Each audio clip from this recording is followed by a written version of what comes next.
5 seconds. Madam, I rise to support the bill which seeks to include certain tribal communities in the list of scheduled tribes. Some members here have demanded the inclusion of certain tribes from Karnataka in the list of scheduled tribes. My party and myself support that demand. The Honorable Minister has said in the Statement of Objects and Reasons that the state government of Jammu and Kashmir had been making demands for a long time for the inclusion of these 4 tribal communities as mentioned in the bill, but the central government has accepted their demand after a long time. It is not the questions of 4 tribal communities of Jammu and Kashmir alone. We have many tribal communities in Maharashtra, Madhya Pradesh and Orissa who have not yet found a place in the list of scheduled tribes even after 65 years of independence. As a result, they have been deprived of various benefits conferred upon them under the Constitution. We feel that such tribals of the said states should also be included in the list of scheduled tribes so that they can also enjoy the various benefits like other tribals in the country. Madam, it is not the question of conferring economic benefits alone upon the tribals. We shall have to see that their languages, education and cultures are protected properly. We have noticed that the languages of many tribal communities living in our country have not been developed fully. Their cultures also have not been developed fully. Consequently, the cultures of such tribals are almost on the point of extinction. Naturally, the tribals have become very much concerned with the preservation of their culture. We find serious discontent among the tribals on account of this. The imperialist powers and secessionist forces are taking advantage of this kind of discontent among the tribals. I come from the northeastern region. There the tribals have discontent due to non-preservation of their languages and cultures. The imperialist powers are taking advantage of their discontent and inciting them to secede from India. For such secessionist tendencies among the tribals, the policy of the Government of India on tribals is responsible. On the basis of that policy, it has not been possible so far to develop the languages and cultures of the tribals in India. The tribals are unable to enjoy the protection given to them under the Constitution. Therefore, tribals have started demanding autonomous councils there.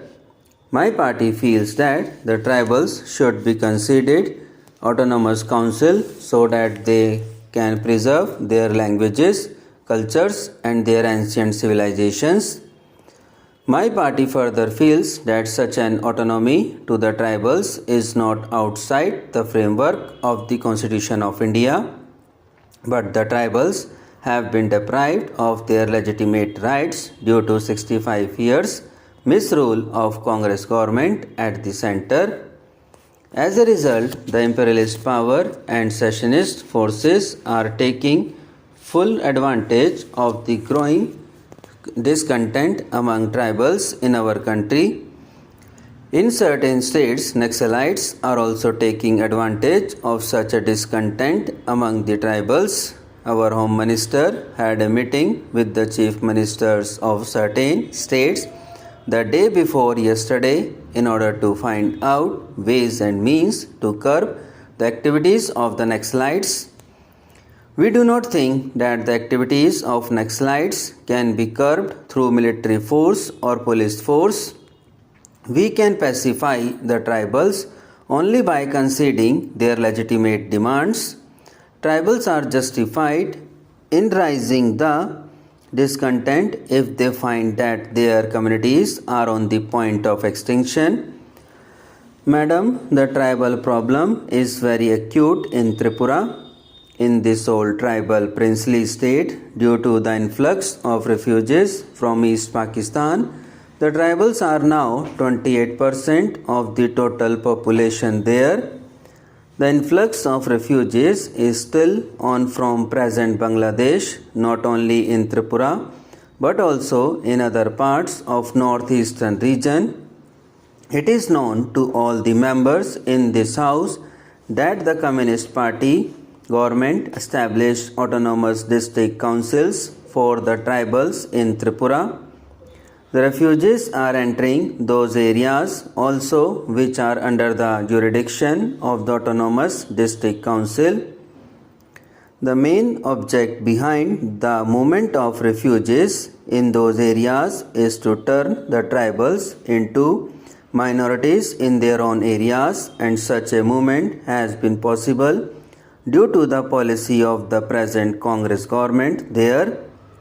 Madam, when we were struggling for the rights of the tribals in Tripura, the Congress party in Tripura and its the then president were opposed to the establishment of the autonomous district councils in the state. The said president of the Congress party wanted the non-tribals to send him to the Lok Sabha so that he can move an amendment to repeal the 6th and 7th schedules to the constitution. It is our misfortune that we are still following a policy which does not safeguard the interest of the tribals. I demand that inner line permit should be introduced in Tripura. The Tripura Legislative Permit Assembly has accepted this demand by passing a resolution unanimously on this issue. Subscribe now and press the bell icon. Never miss an update.